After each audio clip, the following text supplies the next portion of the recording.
کہ ہم نے اب سب نے پرامن احتجاج کی تیاری کرنی ہے عید کے بعد۔ انہوں نے 27ویں کے بعد پلان کیا ہوا اور پکڑ دھکڑ کرنا، یہ ان کی کوشش یہ ہے کہ زبان کے پاک کے اوپر بھی ایک اور واردات ہو، یہی ان کی کوشش یہ ہے کہ اتنا خوف، اتنا ڈرا دیں لوگوں کو تاکہ اگر انہوں نے الیکشن کروانے بھی پڑے تو اتنا دبا کے تحریک انصاف کو دبا دو کہ وہ الیکشن ہی لڑ سکے۔ لیکن جو صاحب جو اب خبریں آ رہی ہیں نا، جو کل آپ نے تھوڑا سا ذکر بھی کیا، اسی بات کو آگے بڑھاتے ہوئے ابھی جو حالات و واقعات جو بن رہے ہیں، جو میرے پاس اطلاعات ہیں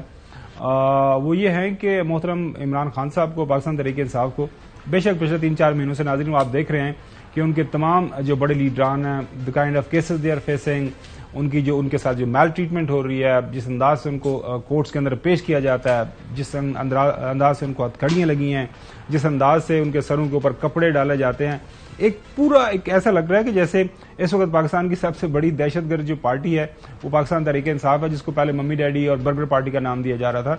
اب جو باخبر ذرائع ہیں، باخبر لوگ ہیں ناظرین، وہ یہ کہہ رہے ہیں، اور میرا بھی اس کے اوپر جو تبصرہ یہی ہے اور یہ ماننا یہی ہے کہ عمران خان صاحب کو اب جو ہے نا کہ تھوڑا سا کریز سے شاید اور باہر نکلنا پڑے گا، کیونکہ ابھی تک جس انداز سے عمران خان اپنی اس تحریک کو آگے بڑھا رہا تھا، پیسفل انداز سے، جس انداز سے وہ ود ان رولز وہ گیم کرنے کی کوشش کر رہے تھے، بے شک آپ کو پتا ہے کہ میں نے اور چوہدری صاحب دونوں نے اس بات کی مخالفت کی تھی کہ ان کو پنجاب اور کے پی کی اسمبلیاں اس وقت تک نہیں توڑنی چاہیے جب تک ان کو اس بات کی پکی گارنٹی نہ مل جائے، مذاکرات نہ ہوں، الیکشن کے بارے سے کوئی بات چیت نہ ہو، ان کو یہ گیم نہیں چھوڑنی چاہیے۔ لیکن انہوں نے اپنی وہ اس وقت حکومتیں جو ہیں اس وقت ظاہر ہے وہ دونوں حکومتیں ختم کر دی، اور اس کے بعد جو ہے جو معاملہ ہوا آپ کے سامنے ہے۔ اب جو میری اطلاع ہے ناظرین وہ یہ ہے کہ عمران خان کو جو ہے عید کے بعد مزید اپنی جو موومنٹ ہے، اپنی تحریک ہے، اس کے اندر کچھ تھوڑا سا میرے خیال میں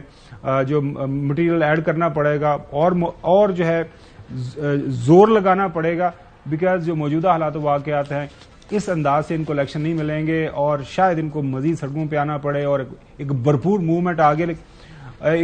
موومنٹ ان کو دوبارہ سے شروع کرنی پڑے گی۔ اس حوالے سے عمران خان صاحب نے کچھ کہا ہے، سنیں ذرا۔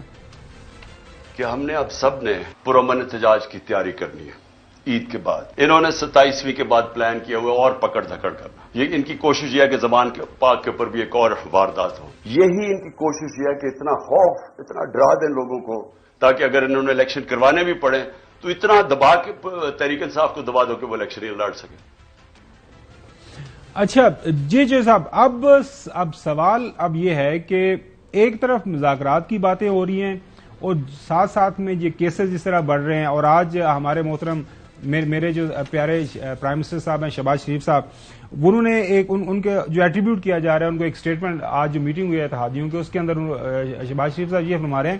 کہ بات چیت ہم کر لیتے ہیں، لیکن ذرا دیکھیے گا ایسا نہ ہو کہ عمران خان اپنے کیسز معاف کروانے کے حوالے سے ہم سے بات کرے، ہم نے کیسز ویسے ان کے کوئی نہیں معاف کر رہے ہیں، ویسے کوئی بات چیت کرنی ہے تو ہم ان سے بات چیت کریں گے۔ یہ ایک طرف جو حکومت کیسز بھی بڑھاتی جا رہی ہے، باقی جو سختی ہیں وہ بھی آپ کے سامنے ہیں، ساتھ میں وہ جو ہے اس میں دیکھ رہے ہیں پیپلز پارٹی ایک سائڈ پہ بات کرتی ہے، مولانا صاحب ایک سائڈ پہ بات کرتے ہیں۔ مولانا صاحب ظاہر ہے پی ڈی ایم کے سربراہ ہیں، ان کی بات میں وزن ہے، سنیں ذرا۔ میں تو پہلے دن سے کہہ رہا ہوں کہ میں عمران خان کو پاکستان کی سیاست کا غیر ضروری عنصر سمجھتا ہوں، اور ہم ان سے مذاکرات کی بات کرتے ہیں۔ اتنی گر گئی پاکستانی سیاست، ہم اس طرح کے شخص کو کہیں گے کہ صاحب آپ بتا دیجئے ہم کب انتخاب کریں گے؟ ایسی سیاست کو چھوڑ دینا چاہیے پھر ہمیں۔ مولانا صاحب کا ایک نقطہ نظر ہے، وہ صاحب رائے ہیں، وہ کافی عرصے سے پاکستان کی سیاست کے اندر کلیدی کردار ادا کرتے رہے، لیکن سابق پرائم منسٹر اور اسپیکر نیشنل اسمبلی یوسف رضا گیلانی صاحب کا کیا کہنا ہے؟ آج کل وہ ایک مذاکراتی ٹیم ہے پاکستان پیپلز پارٹی کی بنی ہوئی 3 ممبر، اس کو وہ لیڈ کر رہے ہیں، سنیں۔ ہم ڈائلاگ کا راستہ ختم نہیں کرنا چاہتے، کیونکہ پالیٹیشنز کے پاس ایک ہی ہتھیار ہوتا ہے کہ ڈائلاگ۔ ہم صرف اس وقت تک اپنے اتحادی دوستوں کے پاس، اتحادی حکومت میں جو ہماری پارٹیز ہیں، ہم صرف ان سے ملاقات کر رہے ہیں، اور سب جب کنسنسس ہوگا تو ہم پھر دوسری پارٹیوں سے بات کریں گے۔ تو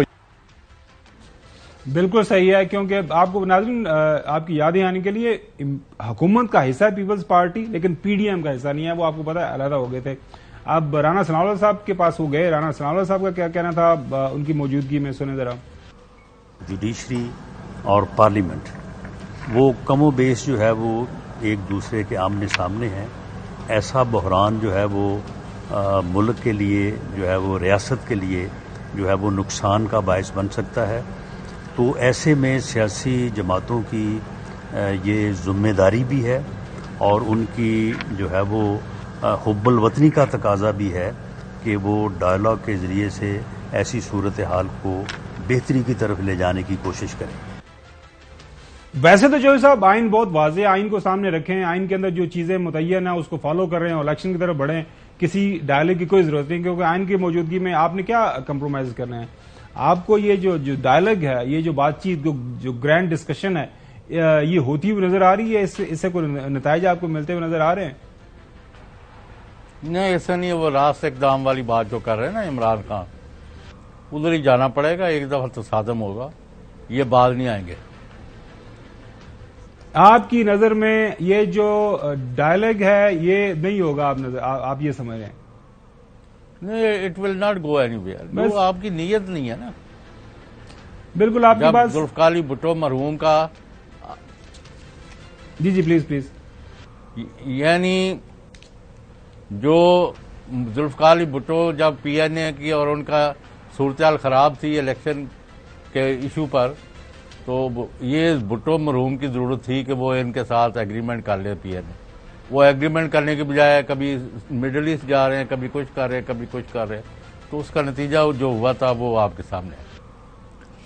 چلیں ناظرین, اللہ نہ کرے ملک کے اندر کوئی ایسے حالات و واقعات پیدا ہوں. ہماری خواہش ہے, ہم دعا بھی ہر وقت کرتے رہتے ہیں ملک کے اندر اس وقت یہ جو سیاسی سطح کے اوپر ایک